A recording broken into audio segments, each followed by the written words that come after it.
on the kind of media that we are talking about, based on, for example, maybe for display, maybe there is a preference for,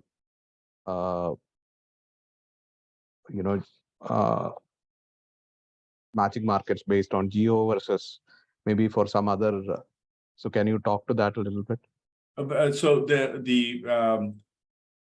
the broad rule is that if you can do a geo test, typically it's the best way to the highest quality, highest integrity test you can run. Okay. Now it's not always possible to run a geo test because it may not be feasible. We'll talk about that in the next slide. Okay. What do you do with feasibility analysis? Might not always be possible to even run a geo test if it's a really small campaign. Okay.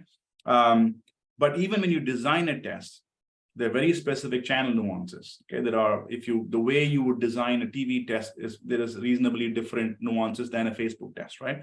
Like how do you make sure that we're going to discuss a case study at some point in the class about a TV test. Okay, now in the TV test, they were testing a national buy, a linear national. That's what they want to learn about.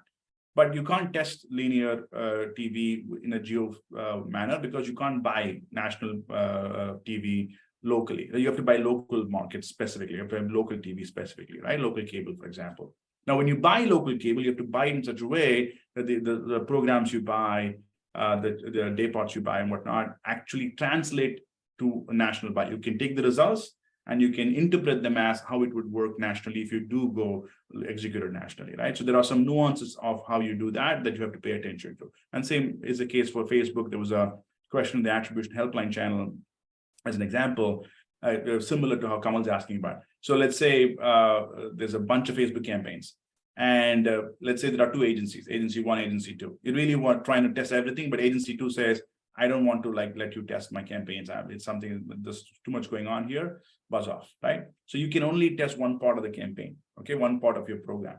Now, especially in conversion optimized campaigns, what happens is if you do a holdout on, let's say, Rhode Island and Massachusetts and Maine, on a bunch of campaigns. These campaigns, they will find that there is no delivery in those markets. They will fill them with impressions, right? Therefore, they will nullify the test in some cases, not always, in some cases, right? So there are channel-specific nuances in these tests that you have to understand, and how you activate the media. Somebody like Mike Andrews, he would be the guy who plays both sides. He would understand enough about the media activation, so he can be like, wait, that might not exactly work in this case. We have to address for these specific channel nuances, but also bring all the statistical approaches and the analytical approaches for testing, but then marry it with how the media is going to get activated. So the test has integrity when you flight them in market. Okay. So the quick answer is yes.